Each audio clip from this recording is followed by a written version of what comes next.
Good afternoon, everybody. So I have a question for everyone. Who here likes metadata? Wow, we got a couple people who like it. That's great. I'm really thrilled. So I got two follow-up questions. Who here likes to use metadata? We all do. We love it. And who here likes to make metadata? Less. There's no librarians here, obviously. So yeah, I'm going to talk a little bit about metadata, and I see it actually as a thread that's emerging in our talks to a certain degree. And this is coming out of some work that I've been doing for several years between the libraries and the Frost Institute for Data Science and Computing at Miami.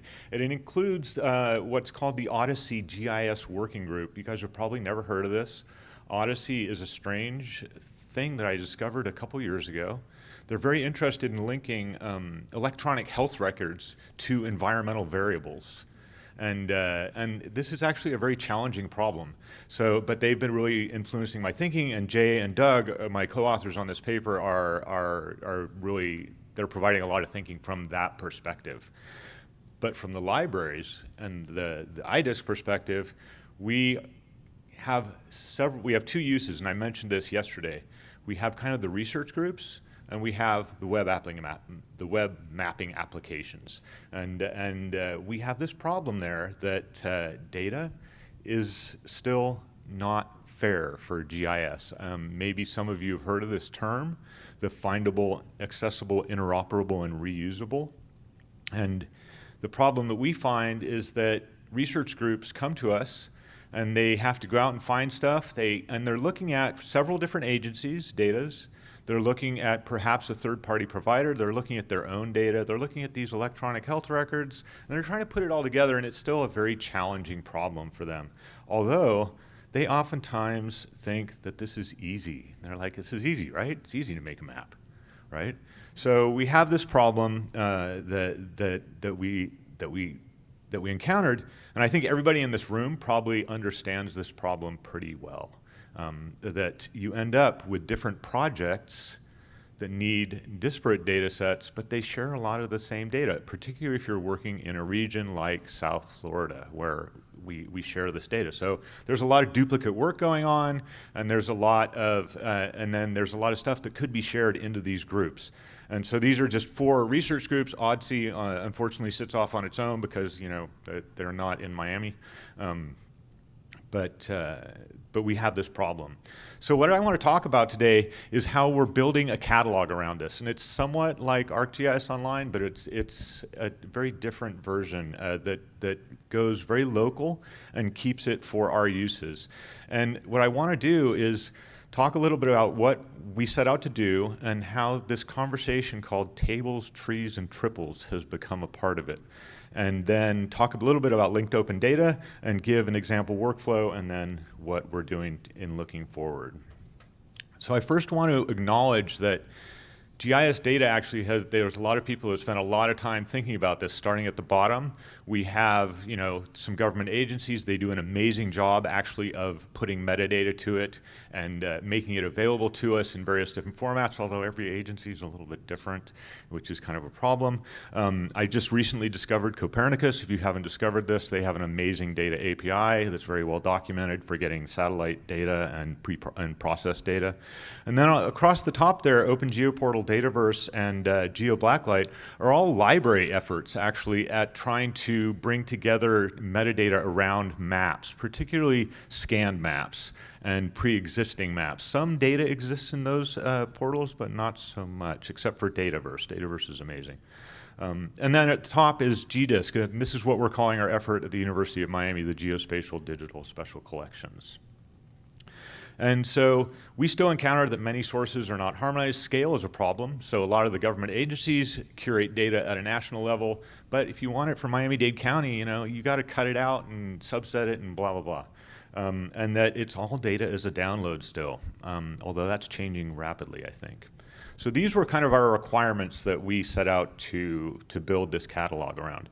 That whatever we do, that we're going to make data more findable, accessible, interoperable, and reusable.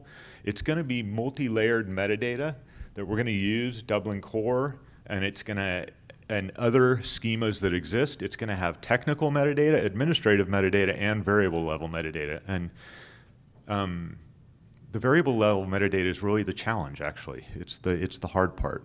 And that you would have discovery of full text search, concepts, and spatial bounds. You have a browser-based exploration tool to be able to get at this data. You would be able to provide RESTful APIs both into the metadata and the data itself, and enable batch-based processing based on selected data sets. So this is kind of a dream or a vision of where we want to go. And to put it into just some simpler words, our objective is to make things fair and to provide data as a service instead of data as a download. And so now I want to take this side turn. Has anybody ever heard of this conversation, tables, trees, and triples? Nobody. So I was introduced to this conversation about 10 years ago by this guy, and these slides are not mine, by the way. I give full credit to this guy called Alan Renier, who works at the Information School at the University of Illinois Urbana-Champaign. And he introduced this to me and gave me these slides because I find them so useful. And we're probably all a little bit familiar with this. We deal with things, but we have to represent it with data, and we have this problem of how do we structure our data to represent things. And we have these three basic choices. We're all very familiar with tables in this room. This is what we do, relational databases. We're a little less familiar with trees, although we just saw a schema that in the last talk. And I think this is really interesting where you start having hierarchical data sets. And then this idea of triples. Who here has heard of triples and triple stores? A couple people. Okay, great. So you have these kind of three choices at a very fundamental level. And the problem for data is that, we have rows and columns, and this is the solution. It's pretty easy. The problem for text is it's a little less structured, but it still has structure, but you can't put it in a table. Instead, you put it into a tree. This is an example of an XML document, right? But are we solving the problem here? Not really. We're still talking about data, and we want to talk about things. And again, I take no credit for these slides. I copied them verbatim from his slide deck, but I really love them. So, yeah, this is what we're going to try and do, and this is a model of the semantic web. I assume some people have heard of that. That you have these objects and you link them with verbs. So you have a subject, a predicate, and an object. And instead of representing, this is this value, you have these triples: subject, predicate, object. And an example of this is something like this, where the subject is an ORCID ID, which happens to be Andrew Williams. The predicate is a verb that's already defined somewhere, or a thing, is the creator of. And then the object is a thing on the internet. So we're defining these things as relationships, not as data. So it's the relationship is what we're defining. This is the triple right here. And so this is where we're trying to go with this. And it's really interesting that you have this idea and you can express it very well in JSON. In a tree structure, you can express these triples. And so we end up with triple stores of things expressed like this, and it really does connect it back to FAIR. I know this is very hard to see, but you can say, what your context is, what your license is, and then express things about this data in this triple form. And this goes way back. Who here has heard of Tim Berners-Lee? A couple of us. We should all know about Tim Berners-Lee. So he's considered one of the architects of the internet, right? And this goes way back. This is his idea. This is his dream. It's kind of this dream of the ideal language on the internet that, you would be able to let a machine loose on the internet and it would find things. And it goes right into the conversation we were just having with the previous speaker. That, you link your data to other data to make it machine readable. Fair data is all about machine readability. It's not about being fair per se. And in fact, there's a lot of criticisms that fair data is not fair. So, a little bit more history. In 2007, the linked open data cloud looked approximately like this. So people were starting to build triple stores, and these are these stores of these subjects, verbs, or predicates and objects. And you'll notice a couple of them are really interesting here. You can see at the top, Friends of a Friend.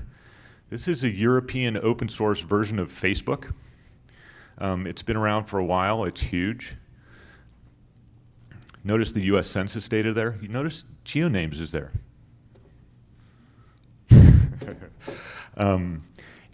So there's some things that we should be paying attention to, and DBpedia is there, right? And then this happened in the last 20 years. It's now this giant thing, right?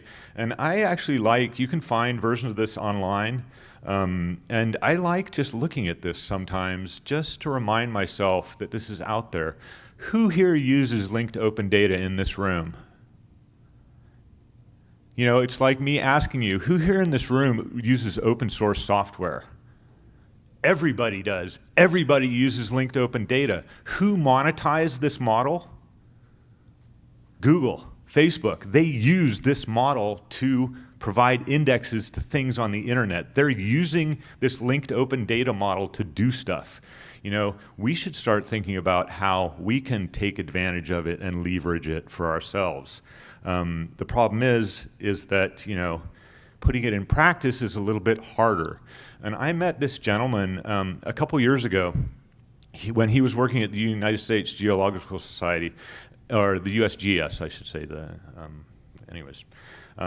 And he put together a really interesting tool. I highly recommend people go and check out this link. It's very interesting. He put together a tool that you can type in natural language, kind of-ish, or select some things in natural language. It will use that to go out and try and find data for wherever you are and create a map for you.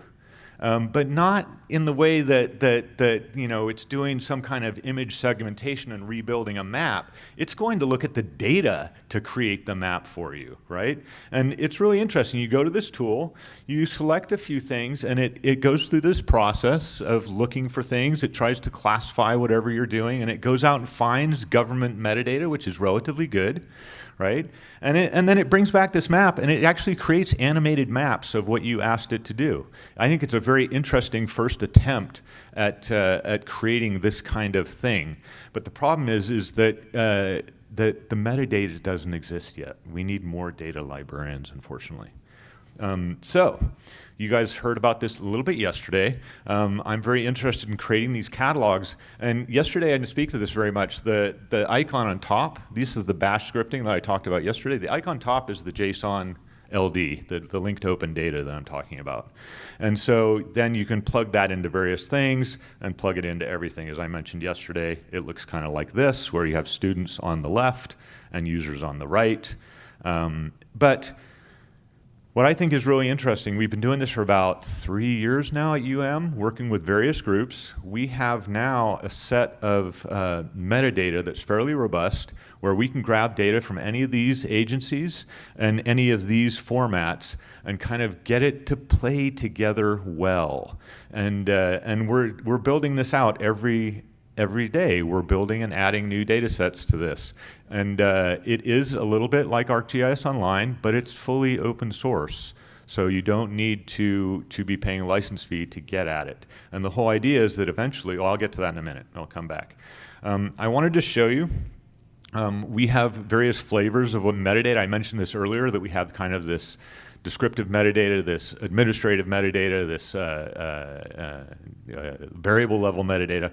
So we call this in our group lovingly the functional metadata, which is what you need to get this into your data store.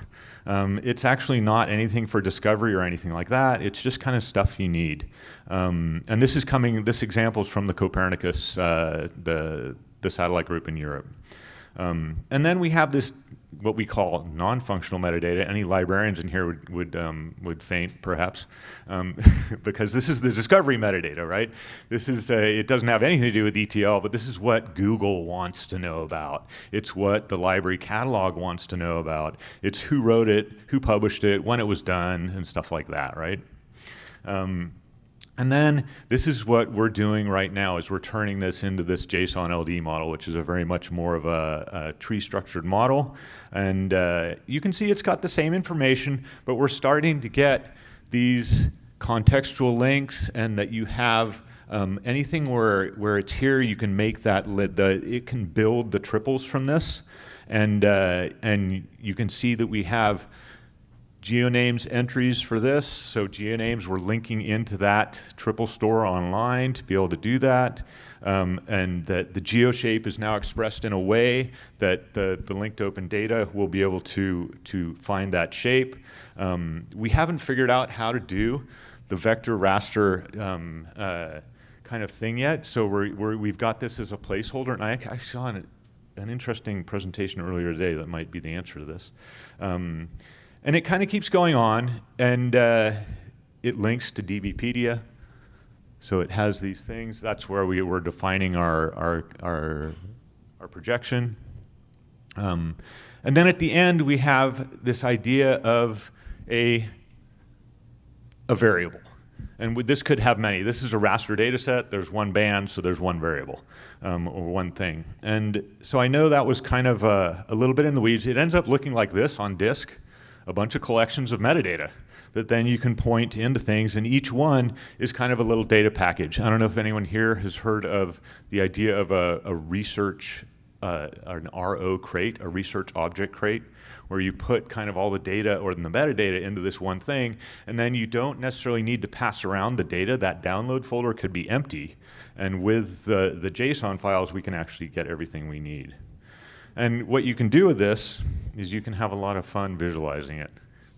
And one of the things that we're thinking about doing is actually, so I hinted at this with that example. If we get enough of this kind of metadata together and we can build it out as a community and have what we call federated metadata, so everyone's building metadata for their own places. I come from an academic institution. Wouldn't it be wonderful if every academic institution in their library was building this kind of collection for their area? We federated that together, and then we could point an AI at it and say, go make some maps, right? I mean, this is kind of the dream of linked open data, right? It is a dream still, but you can make cool pictures with it, and even better ones. And this one, you can actually start to see things like this is the main collection. These are actually 2 GeoName nodes, and you can see them as side collections. You can start to see this stuff together. If you want to get really silly, you can make videos of it that are you know, kind of fun. It makes it more alive. There's a lot of people out there in WC3 who are really into this stuff. It's just kind of fun to see it together. You can also feed it into LLMs and make cool art with Japanese, you know, spirit things. That's the only one I have. So. Looking forward, we're really interested in building this out. It takes an awful lot of work, but we're really excited about it. We just came through kind of like some major things where we got it actually working. And then the idea is to somehow, like I say, federate this out and build interest around it and get some other people on board. And I'll leave it there and just say thank you so much to everybody who has inspired this for me. It's an enormous community, or not enormous, but it's a relatively large community at this point, and it's really been influenced a lot by the people at Miami and the people in the Odyssey community. So thank you.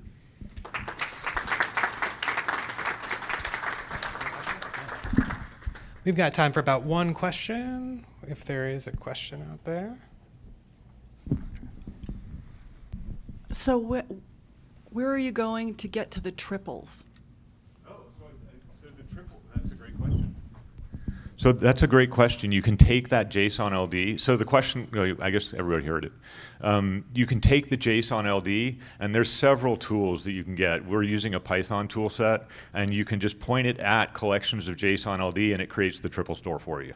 And it's all automated. Like I created that animation in about 5 minutes from a triple store I created today.